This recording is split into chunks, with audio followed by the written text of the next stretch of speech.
Como ya les habíamos adelantado, el tema es pensión de alimentos. Desde ya queremos recordar que tenemos nuestras líneas abiertas, 246-2681, 246-2682, para que hagan sus dudas. También de manera anónima o por Facebook nos pueden escribir. Queremos presentar a quien nos acompaña el día de hoy al profesional de octava jurídica, abogado Carlos Lavín. ¿Cómo está, abogado? Hola, Carlos, bienvenido. Hola, Monserrat. Muchas gracias por invitarme por esta ocasión. Bueno, la idea es tratar de compartir, informar a la comunidad, como ustedes siempre lo hacen todos los días, pero informarle respecto a un tema jurídico que es de relevancia y contingencia siempre y todos los días, en protección siempre de los menores, de los hijos de nosotros, que es el alimento. Fíjate que tú la pensión de tocas alimentos. algo muy importante y qué bueno que lo menciones porque ese es el foco de esto. Reiteramos que en pantalla van a aparecer los números de teléfono. Si quieres llamar, tienes alguna consulta, como decíamos, Monserrat, algún caso particular, vamos a tratar de poder entregar la asesoría a través de nuestro profesional. Siempre en pos del menor de edad, porque lamentablemente, en algunos casos, todo esto se pierde, digamos, del sentido del norte cuando hay problemas de pareja y por esa razón muchas veces empiezan algunas discusiones de yo no sé en qué ocupas el dinero, que yo en realidad no te voy a entregar esto, que esto otro. Hay un montón de razones y excusas. Hace un par de días conversábamos con Policía de Investigaciones acá que nos contaban la gran cantidad de personas que tratan de evadir esta acción que es la pensión de alimentos. Sí, claro, bueno, en definitiva aquí lo que es primordial siempre, de acuerdo a la ley de tribunal de familia, y el interés rector y superior del menor. Eso es así, ¿ya? Y hay que superponer esa protección, ese interés superior del menor, ¿cierto?, sobre las diferencias que puede existir en la pareja, en el matrimonio, entre el papá y la mamá. Acá en definitiva lo que se trata, ¿cierto?, es de poder que una vez que sea separado la pareja o el matrimonio, ¿cierto?, puedan existir, ¿cierto?, un régimen económico, un régimen de visita o comunicacional y también, ¿cierto?, de cuidado personal estable, ¿ya? Claro. Y la idea es que con los alimentos el menor de edad no cambie su posición social. Ahora, sí. Carlos, te iba a decir que quizás uno de los mayores mitos, o muchas personas por ignorancia no saben, que se piensa que pensión de alimentos es solo comida. Y la pensión de alimentos no es eso, ¿no? No, mira, en definitiva la ley no lo define, ¿ya? No hay una definición concreta específica, pero sí existe o se desprende de numerosa normativa, el Código Civil, de la ley de abandono de familia y pago de pensión alimenticia, y de la jurisprudencia, es decir, los fallos de los tribunales reiterados y de la doctrina de los autores. En general, se puede decir que digamos, lo que puede permitir habilitar al alimentario, digamos, al hijo, al padre, al hermano, subsistir, pero dice la ley modestamente de acuerdo a su posición social, ¿ya? Entonces hay que distinguir, no que se trate que modestamente sea que pueda mantenerse o sustentarse con escasos recursos, sino que sea prudencial, razonable ese subsistir, pero de acuerdo a su posición social, como les decía, no que exista una ruptura entre cómo vivía en un núcleo familiar y después cómo deja de hacerlo. Pero Carlos, entonces no está una lista, digamos, que uno le indique, por ejemplo, al padre o a la madre que hoy día tiene que entregar la pensión alimenticia, que diga, este ítem es de alimentos, este ítem es de vestimenta, este ítem es de artículos de aseo, por ejemplo. Lo que pasa es que, de acuerdo a lo que les decía, se entiende, ¿cierto?, que no solamente la alimentación, la comida, sino que el vestuario, la recreación, la movilización, la educación. De hecho, la normativa dice, ¿cierto?, y exige y obliga al padre al menor de 21 años otorgarle, ¿cierto?, educación media y básica, y al mayor de 21 años alguna profesión o oficio, ¿ya? Entonces, es crianza, educación, y eso va de la mano de la corresponsabilidad parental, es decir, que ambos padres deben contribuir a la crianza y educación de sus hijos. Ahora, en todo ámbito, Carlos, y un poco para, antes de los llamados telefónicos, comenzar a definir o a dejar más en claro, muchas veces se discute, y ahí obvio queda, en base a los antecedentes, a criterio del juez, en qué casos aparece bien, digamos, esta acción de la pensión de alimentos, porque en algunos casos, por ejemplo, el padre dice, bueno, mi mujer tiene mejor situación que yo, o de pronto no tengo yo las condiciones que me están pidiendo, yo no tengo cómo sustentar eso. ¿Cuándo y cómo la pensión de alimentos? A ver, ¿cómo? A ver, aquí para poder ser, digamos, titular de una acción de alimentos, obviamente que hay que tener el título, ¿ya? Y eso primero el que lo habilita para demandar. Y eso es el hijo, la cónyuge, ¿cierto?, los descendientes o ascendientes. Incluso se puede. Exactamente. También. Ahí les voy a explicar que en caso de insuficiencia de pago, ¿ya?, o de no pago de la pensión de alimentos, se puede demandar a los abuelos. Claro. Primero por la línea paterna y después por la materna, ¿ya? Pero en definitiva, primero tiene que ser titular de un derecho. Segundo, lo que se grita en un juicio como hecho a probar es, en definitiva, las facultades económicas y las circunstancias económicas del alimentante, ¿ya?, y sus circunstancias domésticas. También en estricto rigor, por ley no debiesen considerarse sus obligaciones personales como deuda, pero obviamente que son circunstancias que también se embarcan para poder determinar el día de mañana la pensión de alimentos. Claro, dentro de eso. Y por último, lo más importante son las necesidades de los niños. ¿Ya? No sé si recuerdan algún caso en Santiago una vez y salió muy bullado la noticia del médico cirujano en Santiago que fue demandado o tenía una deuda millonaria, multimillonaria, por 2 hijos. Y a cada hijo se le pagaba alrededor de 4 millones de pesos. Bueno, eso en realidad no fue así, porque esos 4 millones de Fue lo pesos... mediático en su principio. No, y estaba sumado, a la pensión estaba sumada la deuda que él no quiso pagar en su oportunidad. Ah, perfecto. ¿Ya? Pero en definitiva, para que uno pueda demandar se requiere ser titular, el alimentante debe otorgarlos y obviamente la necesidad de los niños, los gastos. Ya, perfecto. Luego de aquello, cuando ya sabemos quién es el titular y quién puede obviamente ejercer esta acción, empieza a observarse, bueno, la situación de cada uno. Tú lo mencionabas en un principio y eso es lo que se protege, es la situación del menor en base a su condición antes de esta separación o cambio y luego lo que viene. Porque según nosotros hemos tenido la posibilidad de escuchar anteriormente en otros espacios, hasta el ocio incluso, hasta los espacios de distensión que existían en la vida de este niño antes de la separación, también se resguardan. ¿Qué ítems quizás sí podemos definir? Porque a lo mejor hay muchas personas que están viendo que dicen, mira, a mí solamente me alcanza para la comida. A mí a lo mejor, este otro caso, este padre me da para a lo mejor la comida y la educación, pero no para vestimenta, no para medicamentos. ¿Qué cosas específicamente van incluidas? Bueno, como les decía, no existe un listado preciso y conciso, pero sí se ha armado, digamos, entre comillas, un paquete. Y ese paquete incluye, como les decía, recreación, movilización, vestuario, ¿cierto? La comida, la educación, la salud. Ahora, lo pregunto, Carlos, porque muchas veces hemos visto que nosotros, en situaciones de ya dictar sentencia, algunas pensiones de alimentos son muy bajas. Entonces uno dice, bueno, ¿en base a qué criterios finalmente se da el monto final? Es que ya, en cuanto, eso es como la cuantificación de cómo el juez lo determina. En un juicio propiamente tal, eso va a depender obviamente de las pruebas. ¿Ya? Y dentro de las pruebas más importantes, el informe socioeconómico, que se hace a las partes o a una de las partes. Pero lo que tú dices es que no existe, o la ley no contempla máximo y mínimo. O sea, contempla parámetros o reglas específicas. Y eso está en la ley de abandono de familia y pago de pensiones. En cada caso específico. No, eso en general. Lo contempla. Primero, la ley se pone en supuesto que primero que si el hijo demanda al papá, al alimentante, el alimentante, la dice la ley, presume legalmente que tiene los medios para otorgar esos alimentos. Sí, claro. ¿Ya? Pero eso lo dice la ley, o sea, ya es una presunción clara que hay que instruir el día de mañana. Segundo, en caso de que exista un hijo, ¿ya? Se le debe otorgar no menos del 40% de un ingreso mínimo remuneracional, al día de hoy alrededor de 105.000 pesos. Y en caso de ser 2 o más, no menos del 30% por cada uno de ese ingreso mínimo, alrededor de 77.000 pesos. Establece mínimos y también establece que no se le puede, entre comillas, sacar al papá más del 50% de remuneración. Claro, porque ¿ya? en ese sentido, Carlos, yo me imagino, por ejemplo, una familia quizás que se separan los padres, ¿no es cierto? Y para que no baje el estándar de este niño, que, por ejemplo, estaba en un colegio privado, que tomaba clases de equitación, porque digamos que el ocio también es importante, y que igual tiene una suma de, digamos, importante en dinero en ropa, pero el papá se queda sin plata o se queda sin trabajo. ¿Cómo podemos mitigar ahí los efectos para que este niño no baje, en teoría, su calidad de vida, pero tampoco le saquemos toda la plata acá al papá o a la mamá? Esos rangos, ¿no? Claro. Esos rangos, eso es como la base.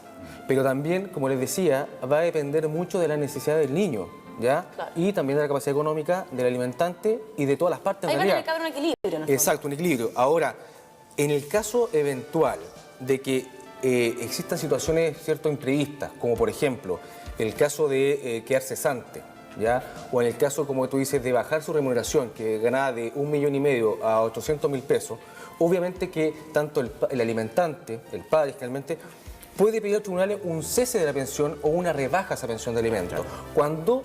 Cuando cambian o se modifican las circunstancias que se tuvieron en vista en fiscal. Claro. Por Tiene ejemplo, que acreditarlo. Sí. acreditarlo. Por ejemplo, también puede pasar, mi hijo, ¿cierto?, estudia en el jardín, gasta tanta plata, pero resulta que ahora está en el colegio y después va a estar en la universidad y por lo tanto obviamente los gastos van creciendo. Y no necesariamente puede haberle bajado el sueldo, sino que ya el hecho de que 2 personas se separen significa que quizás una persona va a tener que, ¿no es cierto?, dividir su sueldo en 2 casas. Exactamente. Eso también sin duda va a Exactamente. Obviamente cuando se separa nadie está obligado a permanecer solo y por lo tanto puede obviamente iniciar su nueva vida. Y esa nueva vida implica otra familia. Carlos, vamos a seguir definiendo este escenario, pero también vamos a revisar algunos casos particulares.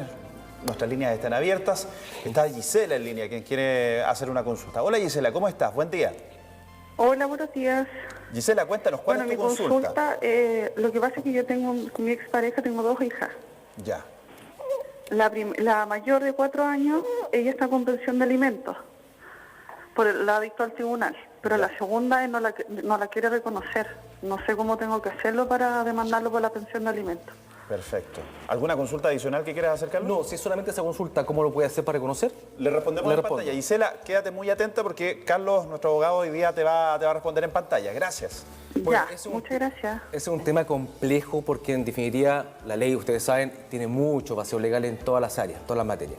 Y aquí, primero que todo, para poder reconocer a un hijo, puede hacerse de manera voluntaria. Obviamente muchos de los padres, ¿cierto?, no lo quieren hacer por la forma en que lamentablemente, ¿cierto?, tuvieron esa relación amorosa. Ahora, ¿cómo se reconoce? Ella va a tener que demandar.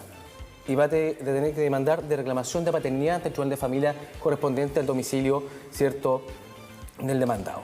Y eso que implica que el tribunal reconozca contra la oposición de él judicialmente que él es su padre. ¿Cómo se verifica eso? A través de una prueba pericial biológica que es el ADN, ya que obviamente no existe duda alguna.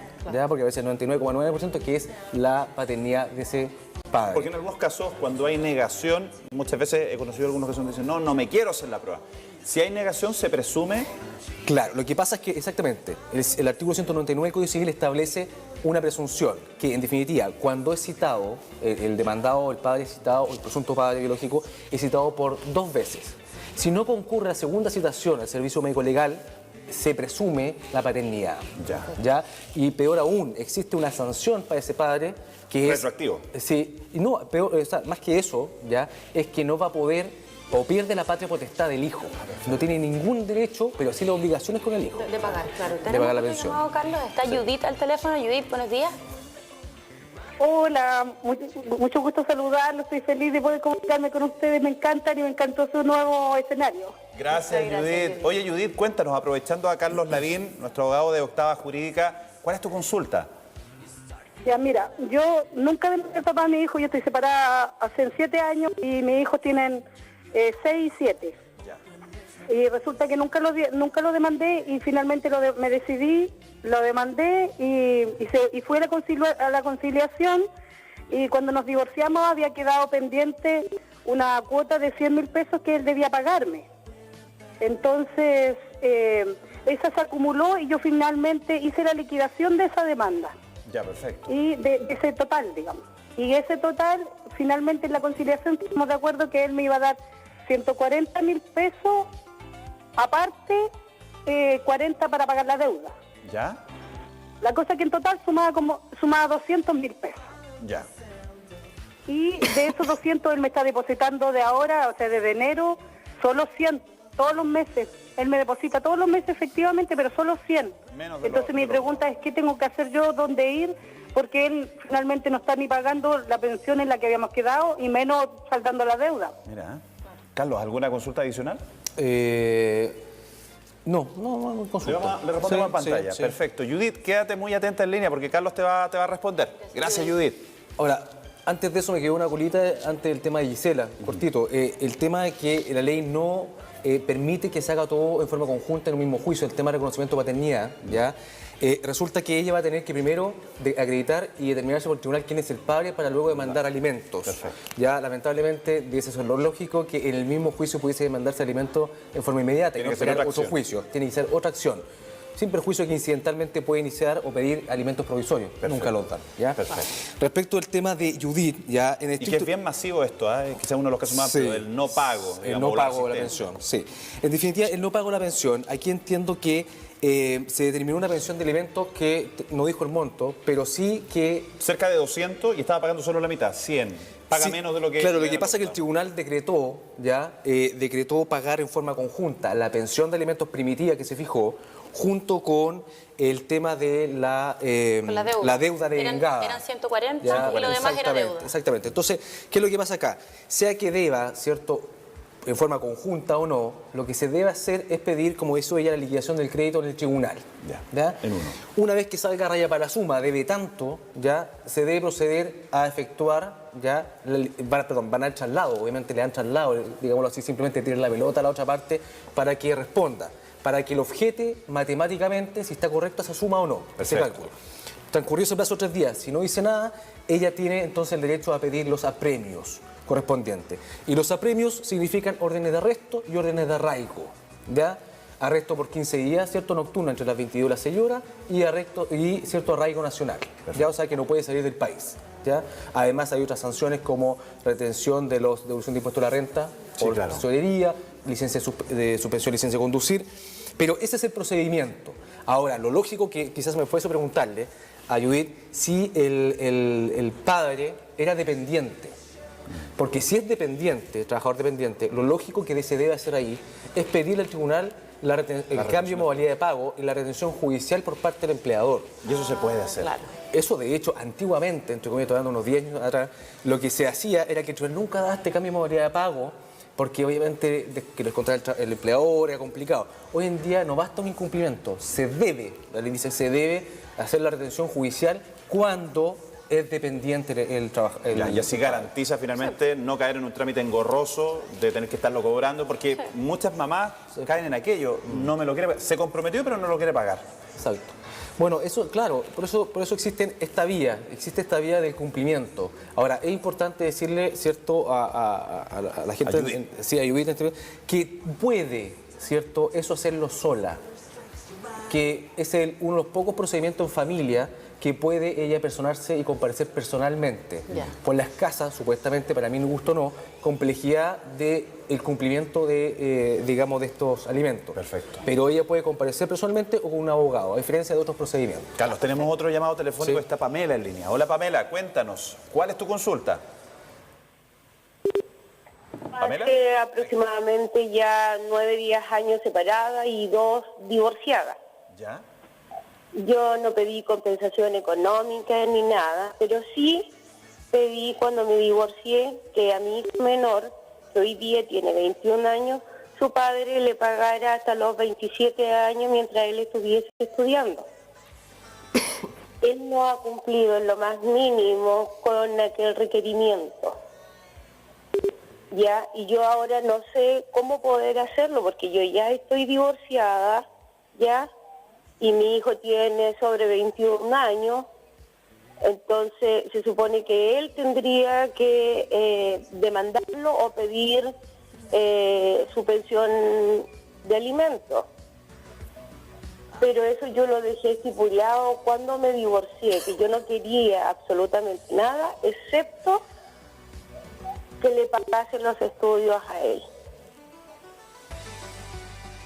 Perfecto. ¿Alguna duda? No me queda claro. Pamela, te vamos a responder en pantalla. Gracias, Pamela. Muy atenta. Ya. Mira, el caso de Pamela tiene que haber sido un divorcio de mutuo acuerdo, es decir, donde se reguló todas las materias de cuidado personal, visita y alimento. Ahora, entiendo que el hijo obviamente es mayor de edad, ¿ya? Y el padre no ha cumplido con eso. Ahora, ¿qué pasa? Hay que hacer la diferencia. ¿El hijo vive solo o no vive solo? ¿Por qué? Porque la ley permite demandar alimentos menores, entre comillas menores, aunque sean mayores de edad, por los hijos propiamente tal personalmente, si es que viven, ¿cierto?, solo, pero si viven bajo el techo de la madre, incluso la madre puede representar al hijo aunque sea mayor de edad. Regla general, demanda al hijo porque es mayor de edad, pero si vive con la madre podría demandar obviamente con la quisiencia y consentimiento del hijo, porque pasa muchas veces que el hijo no quiere verse comprometido en su relación con el padre, ¿ya? Y demanda a la madre en representación del hijo aunque sea mayor de edad. Claro, exacto. ¿Ya? Porque es importante mencionar algo que quizás a lo mejor hoy día no alcanzamos a verlo, pero cabe dentro de que muchas veces, por la mayoría de los casos, uno piensa que las pensiones de alimentos se demandan por casos de menores de edad. Ojo que a tercera edad, algunos adultos mayores también pueden demandar a sus hijos en situaciones similares como estas cuando se ve vulnerada, digamos, su seguridad, ¿no? Claro, a ver, no es muy común, ¿eh? Es bastante menos común, quizás, ahora, por un tema de dignidad. Una aclaración antes, los alimentos se deben hasta los 21 años, por regla general, salvo que estén estudiando alguna profesión o oficio y ahí se devengan o se mantienen hasta los 28 años o existe alguna incapacidad física o mental o alguna causa calificada por el juez. Abogado, dice 28 años, pero por ejemplo si la persona estudió, digamos, terminó su carrera a los 25, ¿el cumplimiento tiene que ser de todas maneras hasta los 28? No, porque lo más probable es que esté trabajando. Si trabaja, se extingue la obligación y el padre, ojo, mucho error también de los padres, no se extingue por el Ministerio de Ley o en forma ipso facto, digamos, ese alimento si está trabajando. Hay que pedir el cese de alimento. Claro. Y otra cosa importante, el cese de alimento o cualquier razón relacionada con alimentos, cuidado personal o visitas o régimen congresional, debe pedirse una mediación previa. Eso es también importante. no es llegar y demandar. ¿Ya? Claro. Lo que hace la ley, lo que se hizo es hacer un sedazo, digamos, un embudo, cosa que se hiciera una mediación preobligatoria de esas materias. ¿Eso dónde se hace? Mediación privada, ¿ya? O mediación público licitada. En la página del Poder Judicial aparece un listado. Y si uno va al tribunal, lo derivan a una mediación. Y la mediación te cita, ¿estás de acuerdo en lo que yo estoy pidiendo? Sí o no, se ponen de acuerdo, el después. Esa acta se firma y se lleva y se envía al tribunal y queda aprobado. Perfecto. Si no hay acuerdo, se le entrega un acta de mediación frustrada y con eso puede demandar al tribunal. Tenemos un llamado más. Vamos, antes que se nos vaya el tiempo, está Luz en línea. Hola, Luz. Cuéntanos, ¿cuál es tu consulta? Lucy. Lucy. Sí, Lucy. Lucy, cuéntanos cuál es tu consulta, Lucy. Gracias por llamarnos. Buenos días. Yo le quisiera hacer una consulta. Es que yo tengo la tuición de mi nietecita, entonces yo quisiera saber si yo podría pedir, porque él deposita 40.000 pesos y ya va a ser 2 años ya. ¿Ah? Perfecto. Entonces, Es una abuelita. saber yo Sí. si yo puedo hacer ese trámite. ¿Usted tiene el cuidado personal de ella, de su nieta, Sí, legalmente determinado? ¿Judicialmente? sí. Ya, perfecto. Perfecto. ¿Le respondemos a Lucy en pantalla? Sí. Lucy, quédese muy atenta con nosotros. Le vamos a entregar datos de parte de nuestro abogado, Carlos Leve. Gracias por llamar. Mira, respondiendo a Lucy, claro, si ella tiene el cuidado personal y el nieto o nieta vive bajo su techo, ella tiene el mismo derecho para demandar los alimentos, ¿ya? Porque la ley dice cónyuge, descendientes, ascendientes, hermanos, o sea, puede hacerlo, ¿ya? Obviamente cumpliendo los requisitos necesarios para poder pedir la mediación previa y Como después terminar, demandar. estar a cargo, finalmente, tener el Exacto, poder. exacto. Y volviendo a lo que tú me decías respecto a los abuelos, ¿cierto? Ojo, claro, el padre, no pasa muy poco, el general, el padre o madre puede demandar a sus hijos en caso de necesidad, lo puede hacer. Y también puede pasar, como comentamos al principio del programa, puede pasar que el padre o la madre, o el padre, digamos, no pague, o los alimentos que se heredaron, por ejemplo, 100.000 pesos, no sean suficientes para satisfacer las necesidades de los hijos. Y en ese caso se puede demandar a los abuelos por la línea paterna y luego a la materna, pero debe acreditarse la insuficiencia y el no pago, o alguna de esas dos. Carlos, hemos hoy día respondido varios llamados telefónicos. Agradecemos a todas las personas que se han contactado con nosotros. Recordar, en caso de asesoría, en caso de atención, que quieren comunicarse con Octava Jurídica, recordemos dónde están ubicados ustedes. Son un grupo de abogados que trabajan constantemente en este y otros temas también. Sí, bueno, nosotros estamos ubicados, trabajamos con 2 socios más, ¿no es cierto? Rodrigo Leal y David González, y estamos ubicados en Barrio Solana 1100, oficina 1085. Muy central. Muy central en el centro del mall, ¿cierto? Centro mall arriba, ¿cierto? En este edificio bien moderno. El bien edificio moderno. moderno nuevo, ese negro alto, ¿ya? Así que ahí estamos atendiendo, también los teléfonos, nos pueden hacer las consultas que estimen pertinentes. Bueno, y no sé si después pueden dejar consulta, yo no tengo ni un problema y nosotros ni un problema de poder contestarle a través de un correo electrónico o a través de alguna red social. Perfecto. ¿Ya? Así Carlos, que muchísimas no hay gracias. problema. Es corto el tiempo, Se pasa volando, muchas las consultas, pero bueno, esperemos que hayamos podido responder Seguro que varias dudas. Sí, Algo ayudamos, sin Algo duda, a las ayudamos, personas Y que nos nos vean. volvemos a ver. Y lo bueno es que las personas se pueden contactar con ustedes, ya lo saben. Exactamente. Ahí, Octava Jurídica. Muchísimas Muchas gracias. gracias, Gracias, Josep. Carlos. Muchas gracias, Montserrat. Carlos. Bien, bueno, Nosotros mientras nos vamos. llueve intensamente en este minuto en la ciudad, nosotros nos despedimos. Montserrat, deseándole una muy buena tarde. Mañana nos volvemos a encontrar. De Mañana es todas viernes. maneras, que tengan un buen día y nos vemos mañana. Un besito. Chao.